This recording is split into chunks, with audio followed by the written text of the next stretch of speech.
नमस्कार. वृंदावनचा आनंद आता आपण मुंबईमध्ये देखील घेऊ शकतो.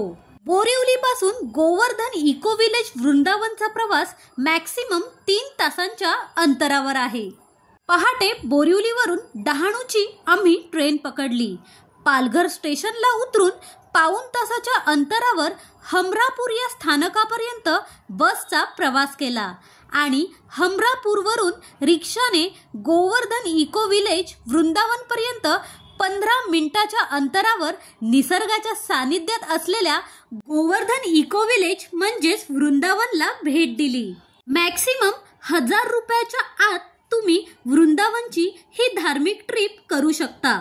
वृंदावन येथे 400 रुपयापर्यंत आम्ही ऑर्गॅनिक गोष्टी खरेदी केल्या. वृंदावनमध्ये तुम्ही देखील आयुर्वेदिक गोष्टी, ऑर्गॅनिक भाज्या खरेदी करू शकता.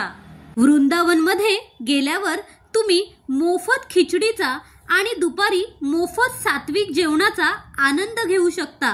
या इको विलेज वृंदावनमध्ये गोविंदाच नावाचे रेस्टॉरंट देखील आहे. तुमच्या आवडीनुसार अगदी कमी किमतीत तुम्ही तेथे ब्रेकफास्ट आणि लंच करू शकता.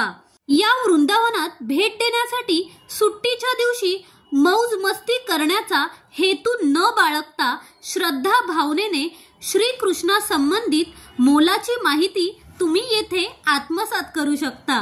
10:30च्या सुमारास तुम्हाला फ्री गाईड भेटेल. त्यांच्या मदतीने गोवर्धन मधील 42 पॉइंटची माहिती तुम्हाला आत्मसात करता येईल. या इस्कॉन मंदिरात प्रत्येक वैष्णव अनुयायी हे आपणास अतिशय आदराने प्रभूजी आणि माताजी म्हणून संबोधतात.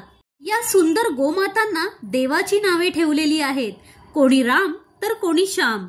या गोमातांना पाहून अगदी कोकणातला फील येतो आणि गोमाता दिसल्या की अगदी प्रसन्न वाटतं. 20 रुपयांचे गवत घेऊन तुम्ही या गोमातांना खाऊ घालू शकता. त्यानंतर आम्ही येथे असलेल्या मोफत सात्विक खिचडीचा उपभोग घेतला आणि वृंदावनातील मन वेधून घेणारं मंदिर म्हणजेच श्री श्री राधा मदन मोहन मंदिर. रविवारच्या दिवशी वृंदावनात खूप गर्दी असते, म्हणून वृंदावन येथे जाण्यासाठी मधला वार निवडून तुम्ही शांततेत या इको विलेजचा आनंद घ्या. श्रीकृष्ण वृंदावन हे स्थान भगवान श्रीकृष्ण यांच्या बाललीला आणि प्रेमलीला संबंधित आहे. मथुरा हे श्रीकृष्ण यांचं जन्मस्थान, तर गोकुळात श्रीकृष्ण यांनी आपल्या मोहक बाललीला दाखवल्या होत्या. बाळकृष्ण किशोर वयात आल्यानंतर वृंदावन हे त्यांचं मुख्य लीलास्थान झालं. वृंदावनात रासलीला रचून श्रीकृष्ण यांनी जगाला प्रेमाची महती शिकवली. कृष्णावरील प्रेमापायी बरसनात जन्मली राधा वृंदावनात राहू लागली. वृंदा म्हणजेच तुळस. वृंदावनामध्ये तुळशीची बाग होती, म्हणून या जागेला वृंदावन असं नाव मिळालं आणि तुळशीचे वन वृंदावन झाले. श्रीकृष्ण यांच्या जीवनातील किस्से आणि कथांना कृष्णलीला असे शीर्षक दिले जाते.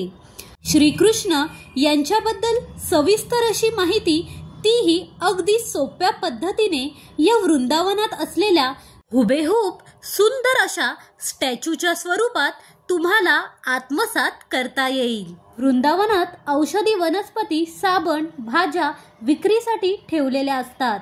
ऑर्गॅनिक फळे खरेदी करून तुम्ही खाऊ शकता. या सुंदर जागेची फोटोग्राफी, व्हिडिओग्राफी तुम्ही मोफत करू शकता आणि कसलीही मनाई येथे नाही.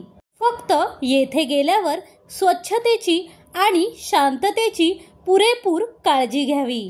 येथे गेल्यावर प्रत्येकाला आदराने संबोधले जाते, म्हणूनच नियमांचे पालन करून या सगळ्या लोकांचा आपण सन्मान करावा. वृंदावनात स्टे करण्यासाठी तुम्हाला ऑनलाईन बुकिंग करावी लागते.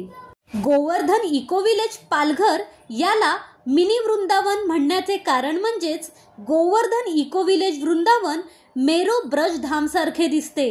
वृंदावन आणि संपूर्ण ब्रजधाममध्ये ज्याप्रमाणे हजारो मंदिरे आहेत, त्याचप्रमाणे यमुना नदीचे घाट आहेत.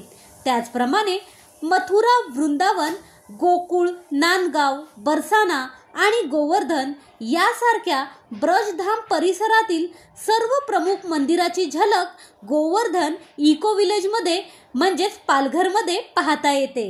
गोवर्धन इको विलेज हे इस्कॉनचा एक भाग आहे।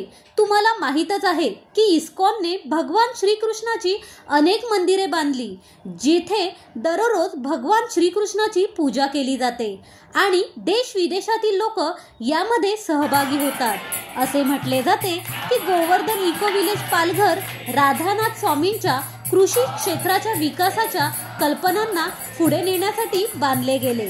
जर तुम्ही एका दिवसासाठी येथे येणार असाल तर सायंकाळी 5 वाजेपर्यंत तुम्ही येथून निघण्याचा प्रयत्न करावा, कारण 5 नंतर येथून परतण्यासाठी रिक्षाची गैरसोय होऊ शकते। पर पर्सन 50 रुपये या हिशोबाने तुम्ही रिक्षाने मनोर या स्थानकापर्यंत पोहोचू शकता आणि तेथे पोहोचल्यावर पालघर स्टेशन पर्यंत जाण्यास अनेक सोयी उपलब्ध आहेत। तुमच्या मित्रमैत्रिणींपर्यंत हा व्हिडिओ नक्की पोहोचवा। पुढचा व्हिडिओ घेऊन लवकरच भेटू। Thank you so much.